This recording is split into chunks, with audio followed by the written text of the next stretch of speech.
What's up, everyone? We're on our way to see Mortal Kombat 2 in IMAX. We're going to the AMC Burbank 16 theater, so why don't you join me? Into the dungeon we go. Scanning.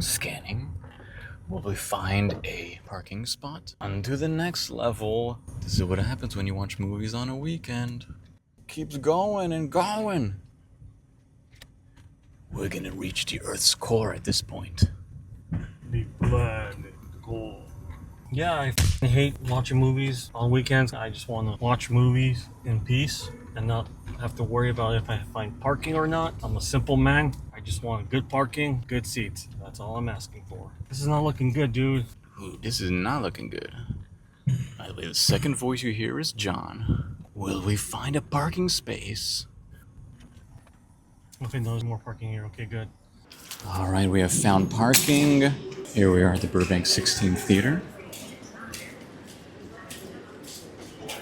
Devil Wears Prada 2 prominently on display.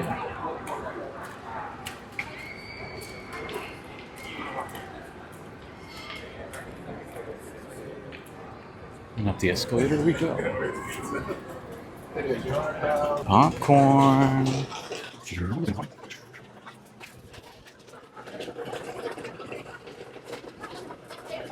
Checking out the Mortal Kombat popcorn bucket.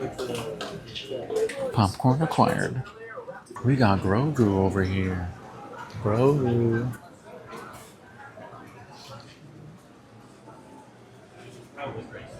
Alright, time to go to the theater. Mortal Kombat 2. Popcorn. Mortal Kombat 2. Let's go. The secret VIP entrance. Alright, we got our popcorn, we got our seats settled. Now I'm walking around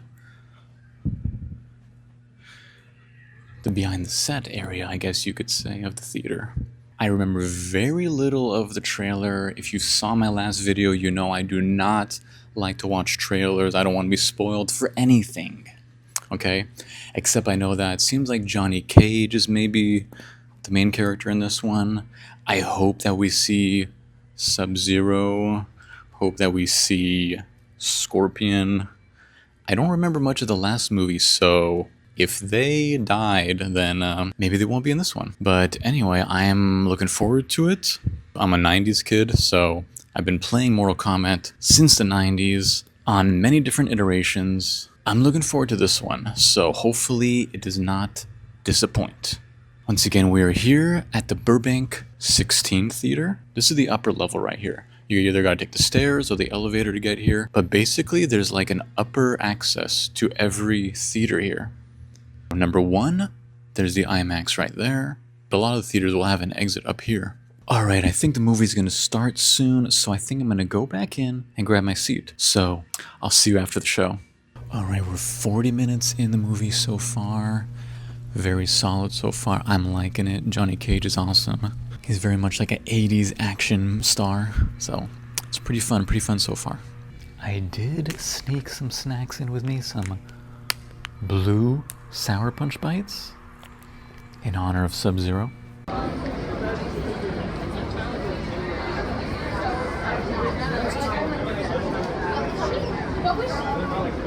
Alright, we just got out of the movie.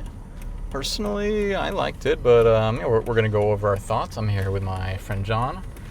And yeah, so did you want to go into your thoughts? Yeah, I hated it.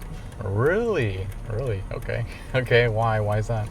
Because it was going so well until you had to do that fierce independent female bullshit. Okay.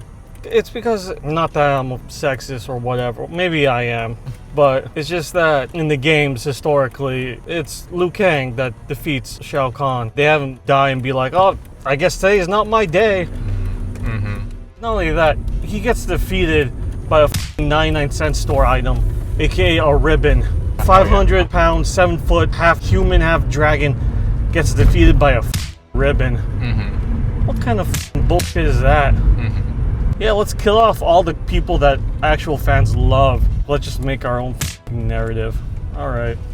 I feel like they did it for like some reason, like they plan on bringing them back. It seems like they were just bringing everyone back from the dead, this one. Yeah, that's called lazy writing. Mm-hmm. I'm happy that they killed off Cole Young because he was the worst part of Mortal Kombat 1. I thought they were going to bring him back, honestly, as the new Scorpion or something, but no. That would have been interesting, but no. When they brought back Scorpion, was that Noob Saibot or Yeah, something? Noob Saibot, Okay, yeah. so that was, okay. Yeah, because that's what I thought they were leading with, because he kept on multiplying, and I thought, oh, Scorpion's at disadvantage. Let's have one of his descendants help him out, and then he becomes the new Scorpion. He takes up the throne, and then he gets to rest in peace, kind of. But no, they must really hate that character. Did you like Johnny Cage's intro? I thought that scene was pretty cool. Yeah, the whole and very 80s. yeah, 80s and action like star. I felt like they pulled veil over our faces because the trailers were heavily trying to say like, hey, this new Mortal Kombat movie, this is gonna be Johnny Cage's movie. Yeah, I totally thought it was gonna be very But Johnny Cage no, centered. Yeah. he is a subplot to this whole thing and does barely anything. The whole movie is like, hey man, this guy's the key.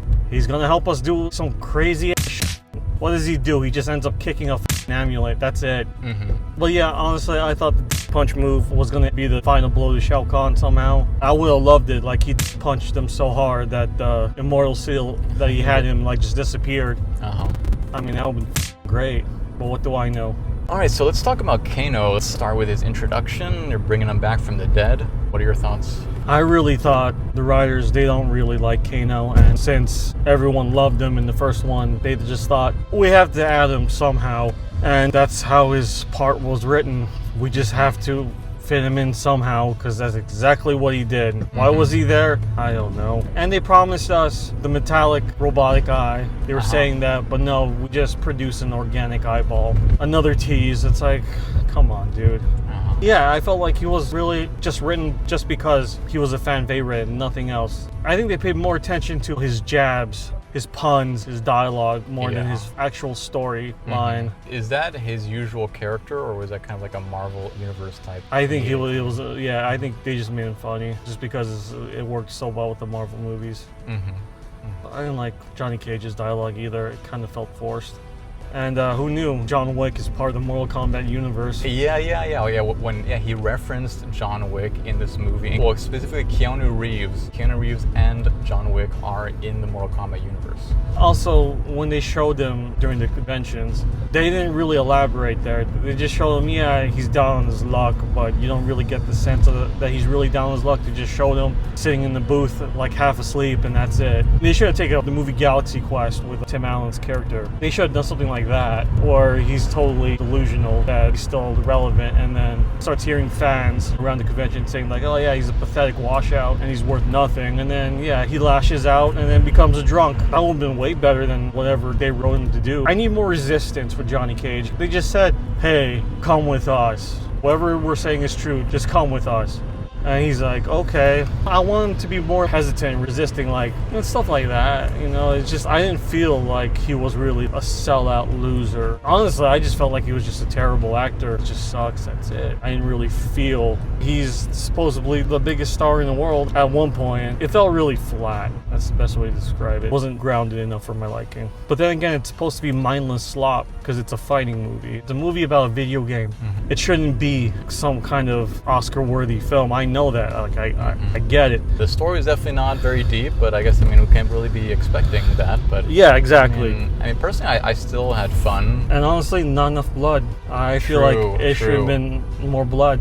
Yes, this is a Mortal Kombat movie. There was barely Kill any Bill blood. had more blood. Even the fatalities in the movie did not have that much blood. And what's with apologetic fatalities? Oh, sorry, with the hat. I know his name, trust me. I did play the video games. I just don't know right now. No, you kill him, and then you're like, sorry, I'll save you next time. Why are you making Liu Kang such a... This guy's supposed to be Earth's #1 defender, and he's apologizing at killing a person. That's dumb. And then they killed Jax. Okay. I mean, he was okay in the movie, but I didn't really care if he got killed. So they didn't even use the Mortal Kombat theme in this movie until the end credits. What did you think about that? Yeah, dude, abuse your rights to use that at every single time, because that's a banger. That shit won an Academy Award. It is iconic. Every fight scene should be just that song. I will not get tired of it. Yeah. But no, Let's just use it for the credits, where there's no end credit scene either. Fuck you. No post credits. That's why we sat during the credits, because you were playing the music. Yeah. I waited, I don't know how long the movie was. I just waited that much time just to hear the music, dude. Yeah, I just love the fact that all the men died. None of the women. We thought Kitana's mom died, but no, she's alive. It's true, I didn't notice that. This should be called Mortal Kombat 2 Fierce Females. It really is dumb. I mean, Baraka looked pretty cool. Yeah. He looked pretty cool, and then the little fight scene with Johnny Cage, I liked it. It's out of there, it's crazy, it's mindless slop, I love it. I was kind of offended in the sense that I was the only one clapping when Cole Young died. Everyone's like, oh no, f you guys, you know you hated him. I just felt like you guys are shills. Anyway, that's my review. If I had to grade it, I would say Mortal Kombat's 6.5. Okay. 6.5 at the highest. I would say the other number, but I hate kids, so. Yeah. Alright, welcome back to the studio. Let's continue with the review. Well, let's do a little rundown of the movie. There are going to be spoilers here, so warning, spoilers. So after we get introduced to Kitana as a child and we see her father gets slain by Shao Kahn, the movie flash forwards years in the future. She's now an adult. There's a new Mortal Kombat competition going on. Earth is short one competitor. Now, who will that be? It's Johnny Cage. Yep, the movie searches for Johnny Cage. Johnny Cage is the one who is supposed to save us all, I guess. Because in this movie, Johnny Cage references Keanu Reeves and John Wick. So there are a lot of Earth things which are in the Mortal Kombat universe. Johnny Cage gets introduced like an 80s action star. It's very funny. I wish more of the movie was like this. It was a more silly, but I appreciate the amount of silliness that we got. One of the competitors is a descendant of Scorpion. That was pretty cool. Johnny Cage has a line where he says, "I'm not a warrior, I'm an actor." This is definitely presented as an underdog story. One of my little favorite comedic bits in the movie is when he mentions one of his movies called Citizen Cage. Ha ha ha ha. Kano is brought back from the dead, but unfortunately, like I mentioned earlier, they do not give him his iconic red eye, which I think is very unfortunate. Johnny Cage is a very reluctant champion. When he was recruited by Raiden and the other fighters, he did not want to learn to fight at all. So he just went back, he went to go drink at the bar, but then eventually he was transported to his fight, and it was him versus Kitana. So Kitana did not kill Johnny Cage in this fight. It's kind of weird to see Mortal Kombat fighters with such conscience. It's almost like, should call it remorseful combat. It's showing that no one really wants to fight in these tournaments. Seems like they're all forced competitors. So I think Mortal Kombat has always been that way, that they're fighting for their realm basically. But I guess this movie showed more of the human side of the fighters, that they don't always want to kill their opponents. Then Sub-Zero gets reintroduced. He gets brought back from the dead and is now Noob Saibot. I don't think they actually said Noob Saibot in the movie, but from my knowledge of the previous games, that is my guess as to what this character was. And then unfortunately for Jax, in his fight, he does get killed. That was probably one of the kills that hit me the hardest, but I feel like it's just because of my association of Jax in the previous films and video games, but not that necessarily that this character built up a rapport with the audience that made us care about him in this film. I would say that this film kind of falls victim to the MacGuffin trope, because it is all about the amulet which gave Shao Kahn immortality, and then the movie became about finding the amulet and destroying it. So like many Marvel movies, it does have a MacGuffin trope. I did really enjoy the fight between Baraka and Johnny Cage. I do wonder how much of Baraka are practical effects.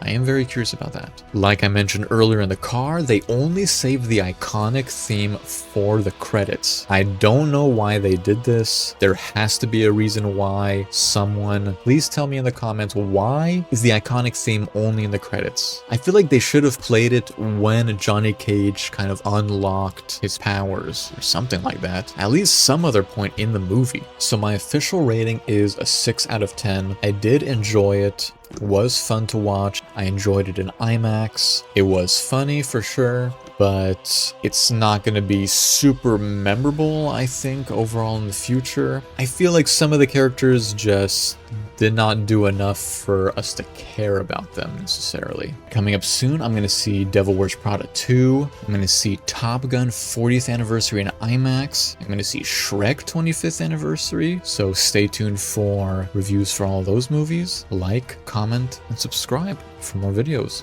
Thank you. Boom.